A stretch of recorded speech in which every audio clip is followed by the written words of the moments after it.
Hey guys, Sneaky Snake here, Brothers in Arms, World of Warships, and today's video we're going to take a look at an absolute heartbreaker that I had in the Atago, the Tier 8 Premium Japanese Heavy Cruiser. I'm divisioned up with my buddies Kid next door and Bus Driver. Bus Driver is also in the Atago, while Kid is in the North Carolina, the Tier 8 American battleship, and we're playing some domination here on the map Trap. For my captain skills, I have Priority Target, Direction Center for Catapult Fighter, Expert Marksman, Adrenaline Rush, Basics of Survivability, Superintendent, Demolition Expert, and Concealment Expert.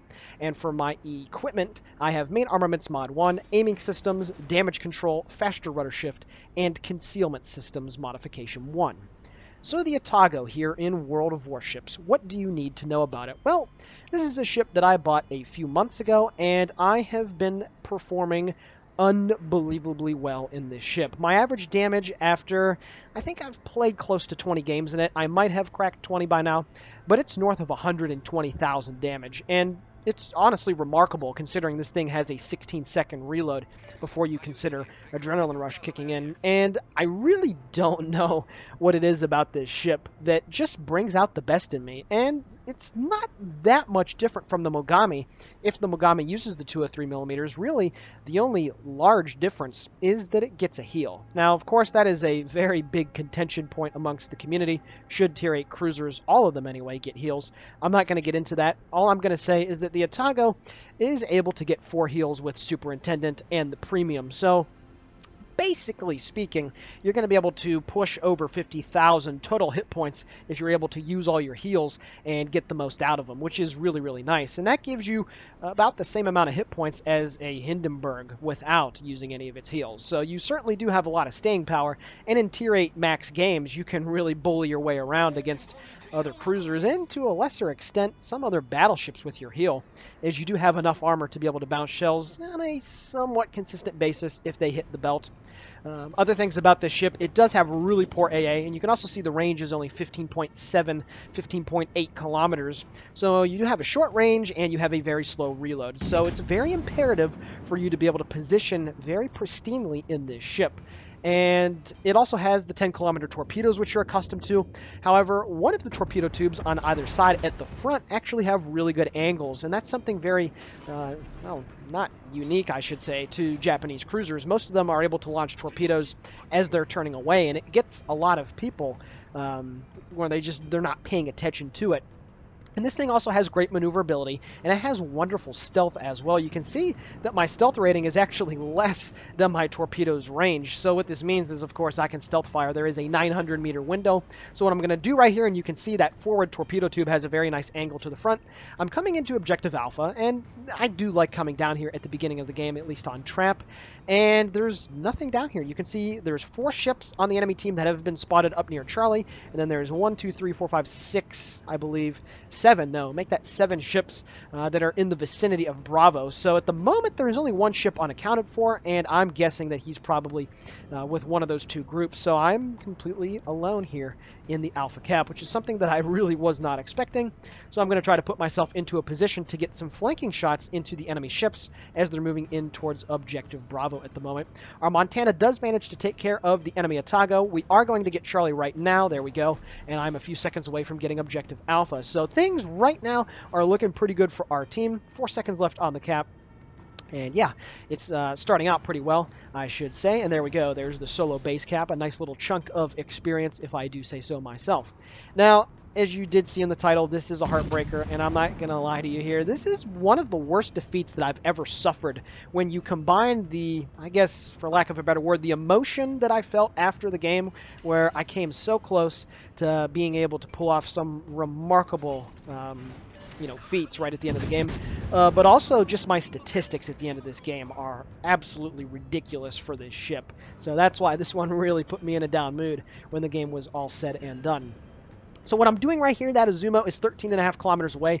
I'm pulling forward just enough so that I should be able to get undetected, and there we go. I'm now able to get shots at that Izumo, but the reason why that I'm angled quite a bit away from him is that if I do need to speed up, I can do so very quickly, and I also have most of the island that's jutting out to my port side out in front of me. So an enemy ship would have to come very wide around the corner to be able to get torpedoes off on me if one of the enemy ships did decide to come down here, but you can see that the enemy Grozavoy is over near the Bravo cap, and again, all of the enemy ships are way off to the north, so I don't have to worry about anything at the moment. So I'm just going to continue to shoot at this enemy Azumo, and he already did use his damage control once, so of course I'm going to keep the high explosive loaded, and I'm really trying to set some fires on this guy. Now, really quickly, the Azumo is covered with 32 millimeters of armor all along the sides and the deck and all the superstructure and everywhere, basically. So what this means is that 203 millimeter guns have absolutely no problem penetrating all over the top part of the ship. And there we go, 7,600 damage with a fire set with 7 penetrating hits. That is why Azumos are extremely vulnerable to 203 millimeter guns. And as he's backing up, it's going to still be really easy for me to land shells on that guy. And, well, that salvo wasn't as good as the prior one. He is backing up, so now I switch my focus here to the enemy Montana. You might be thinking here, well, Sneaky, you're not really doing too much anything special. You're just sitting there and farming damage. But I'm trying to keep these battleships out of the Bravo cap. You can see that it is being contested by our team. So the enemy team at the moment is not getting any points from the one cap that they do have. And I thought the Montana's guns were coming in towards me, or he was looking at me. So I'm just going to slowly pull forward here, and once I do eventually get undetected, I'm going to stop yet again, and I'm going to continue to fire down at this guy. But you can see that the Montana does have much better deck armor, so a lot of the shells are unfortunately failing to penetrate, failing to do any damage whatsoever. But that is a-okay, because even if the shells fail to do any damage penetration-wise, they still have the ability to set fires. And once again, 7 more shells breaking on the deck of that ship. So I'm up to about 44,000 points of damage, which is a pretty decent amount here at the beginning of the game. There's still 13 minutes and 35 seconds left in it, but at this point I've definitely overstayed my welcome, and you can see that most of the enemy ships are now getting out of my range, so there's no reason for me to continue to sit there and stealth fire every now and then at those enemy battleships, so I'm now going to move in towards Objective Bravo. It's 473 to 388. The enemy team has pushed a destroyer onto the Charlie cap, and it's a Z-52, and he's chasing down our friendly Iowa as my next salvo goes in on the Monty and sets fire number 4. There we go. So that guy should be dying here shortly, if I'm not mistaken, because in a German destroyer, you really don't want to be charging battleships because the AP is just able to absolutely wreck you. And there we go. The New Orleans did take him out a few seconds ago, and the enemy Montana kicks the bucket as well. So we're up 3 ships to 1. 561 to 283. We're still contesting Objective Bravo. My buddy Kid Next Door has also gotten on there as well. And you can now see that the enemy Azumo is moving forward very, very slightly. So I'm holding my fire just for a little bit. I could have shot at 15.8. I decided to shoot at 15.5. Get myself a little extra range. And now look at that nice dispersion. The Atago does have really good dispersion, especially if you run the aiming systems on the ship, which I alluded to at the beginning of the video, which I do. It's really nice. And you can see here, if you're able to stay alive and not put yourself in a compromising position, then the slow rate of fire on the ship, well, it's really not that big of a deal. And of course, when you are able to penetrate what you're shooting at, it certainly is going to help your damage out a lot. The enemy Grozavoy appears about 10 kilometers away from me, so I am obviously going to switch my focus of fire to that guy, that tier 10 Russian destroyer. Unfortunately, only 2 shells hit, and I do about 1,000 damage, but he does set his smoke screen, so it keeps the Azumo from being able to see me, and that's why I went undetected, and I was angled really nicely for his shot that he was able to snap off before I went undetected yet again, and he was only able to get a few overpens, so no worse for the wear. And there we go. 2 fires set, 4,300 damage on that guy. He immediately uses his damage control, so I am, of course, going to continue to focus on that tier 9 Japanese battleship. Lati, it looks like, is his name. I decide to launch my torpedoes on the starboard side, and once again, you can see the very nice angles right there. I managed to land another about 5,000 damaging salvo and pick up fire number 7 so far. Unfortunately, our friendly Freddy decided to go out and just got annihilated whatever little hit points that he did have. So at this point, the enemy ships are looking at me. I set another 5k salvo and another fire on that Azumo, so he has 2 fires burning and has taken almost 15,000 damage from the high explosive spam here in the last few salvos. And once again, I'm presenting a very nice angle where he's just not going to be able to citadel me. And now that I know I have time to turn, I'm going to utilize the excellent maneuverability on this ship. I believe the rudder shift with the equipment added, which I do have, I think it's somewhere around 6 seconds. Please, in the comments below, let me know what it actually is. I don't have the number in front of me at the moment while I'm recording this, but it's very, very nice. And with a pretty good turning radius, you can do some insane maneuvers with these Japanese cruisers, and of course the Atago in particular. Got 2 seconds left on the reload, looking for the next shot here at the Gross Boy. He is running away from me, and hey, boss. I kind of wasn't paying attention to him, and I just run right into the starboard side of my buddy, so he's going to pull forward here really quickly. And we are going to continue on our merry ways. I'm looking for a shot here now on the Bismarck.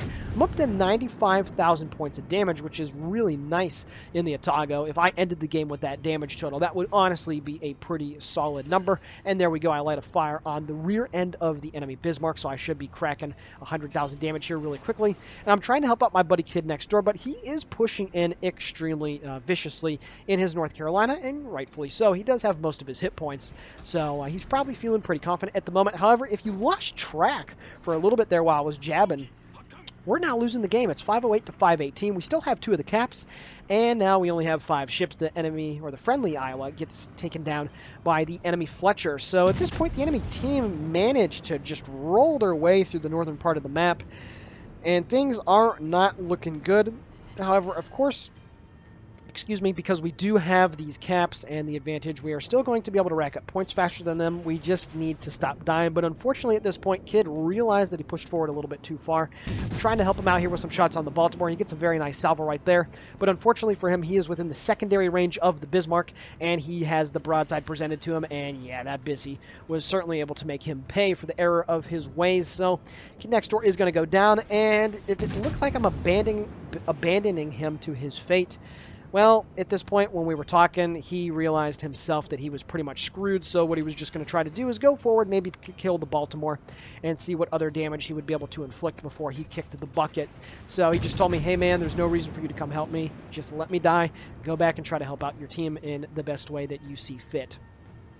You can see that the Missouri does manage to get a Citadel on him. The North Carolina, it does have pretty good armor. However, when you do go broadside, this is not the newer battleships in the game. You will take Citadels pretty easily in that ship. So at this point, I've racked up a very nice chunk of damage at 116,000 and counting as that Bismarck continues to burn. But maybe you're sitting there thinking, well, Sneaky, you really haven't had that much of an impact on the course of the game. And, well, you know what? I was kind of thinking the same thing at this point, too. And even right now, honestly, while I was watching the replay back a couple times before I did my commentary on it, I kind of didn't feel at this point in the game, that I was really doing all that much. But then again, I'm still got a lot of my hit points to play with. I got 35,000. Unfortunately, my buddy Bus Driver went around the corner and took a wallop from that Izumo. So unfortunately, he's going to kick the bucket here. And there he does from the Izumo. So it's a 2 versus 7 at this point. It's looking very bleak right now.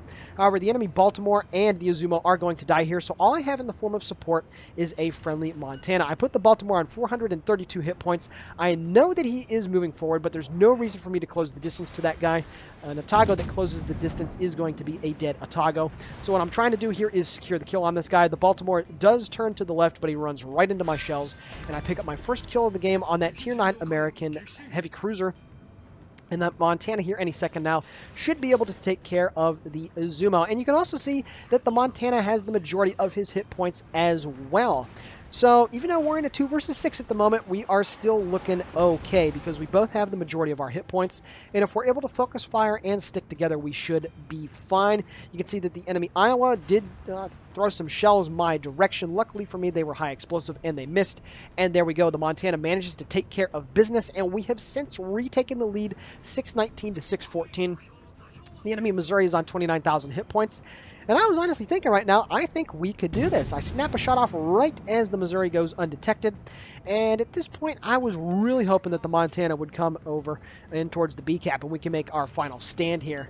But he's going to stay out wide at the moment. And you can see in the chat, one of the guys on our team was saying, hey man, go defend at Bravo battleship. We need you over here. And, you know, I can't do this all myself. There's the Ibuki, the Missouri, the Bismarck, the Iowa, and the enemy Fletcher left. The enemy team has moved on to the cap at Bravo, and I have to be very delicate here with this engagement because that Ibuki is close enough to where when I shoot, he is going to be well within effective range of being able to hit me. So I'm continuing to kite away from the cap. There's no reason for me to go diving back into the cap at the moment.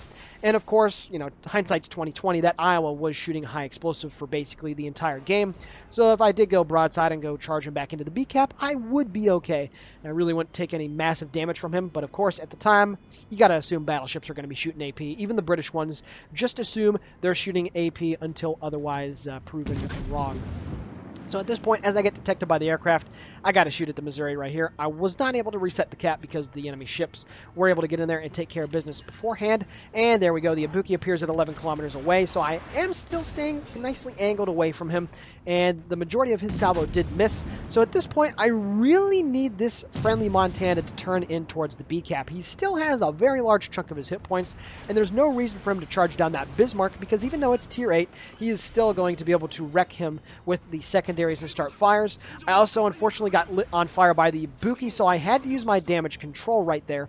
So that's the reason why I am not pulling the trigger on him, because I need to get undetected. He was only able to get his front turrets out on me, which is really nice. So I'm going to stay here and wait. I still got 45 seconds left until the repair comes back. Shells coming in from the Missouri. Luckily for me, I did not shoot, so his salvo was just off the mark. And I'm now looking for another torpedo salvo here as I do load the high explosive. I did have AP loaded for the Ibuki. I was waiting to see if he'd try to come out broadside or something.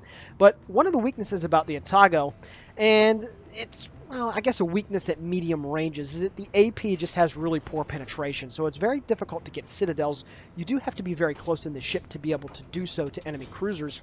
So that's why I decided to load the AP. But honestly, at 11 kilometers, probably not going to be close enough to be able to get a citadel reliably. So at this point, I decided to blind fire my torpedoes on behind me, and you can see the Missouri and the enemy Ibuki are going to come through.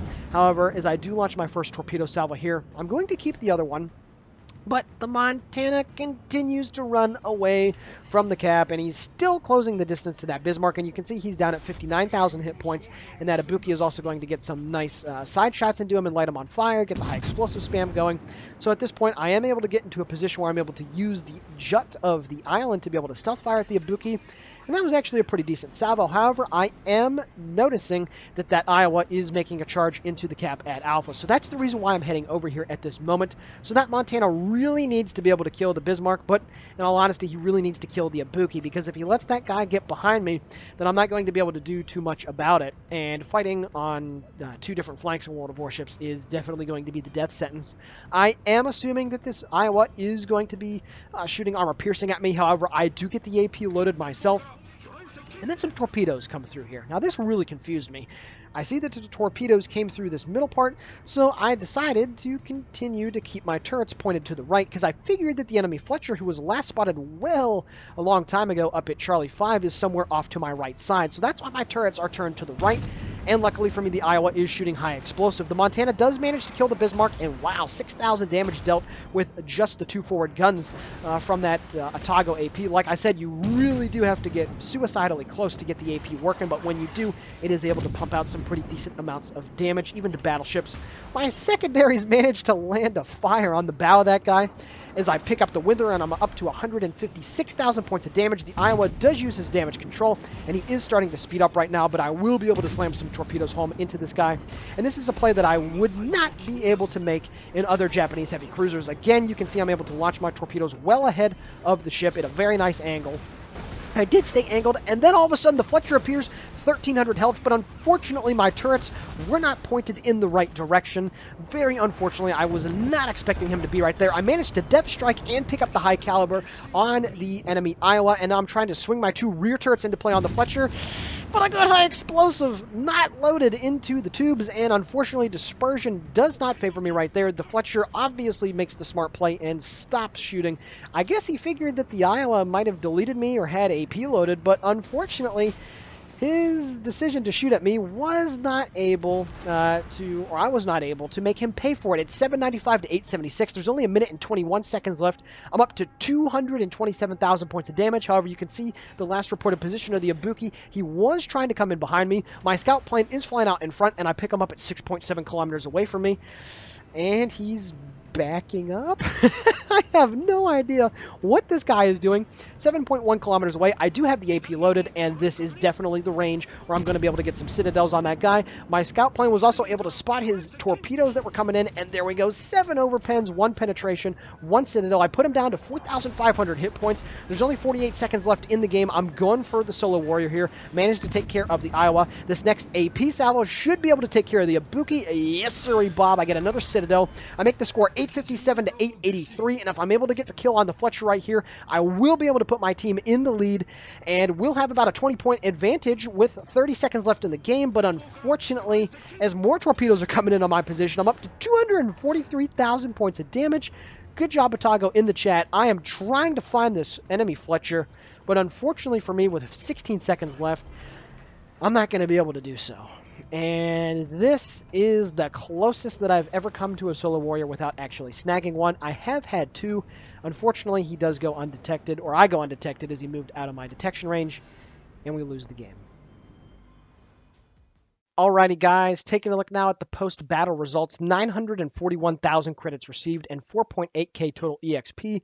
I managed to pick up Devastating Strike, Witherer, and High Caliber, plus a plethora of the birthday achievements. 243,068 total damage done off of 183 shell hits and 6 torpedoes. I sank 3 enemy ships, set 11 fires, had 2 citadels, 1 base defense ribbon, 1 solo base cap, and even 5 secondary hits. Taking a look at the team score, 2,134 base EXP on the losing effort. I managed to outbase EXP all of the enemy ships that did well on the opposite side. So when I say this was one game that made me salty at the end, well, I'm pretty sure that's the most base EXP I've ever had in a defeat, and it's not even close. Absolute heartbreaker in the ship.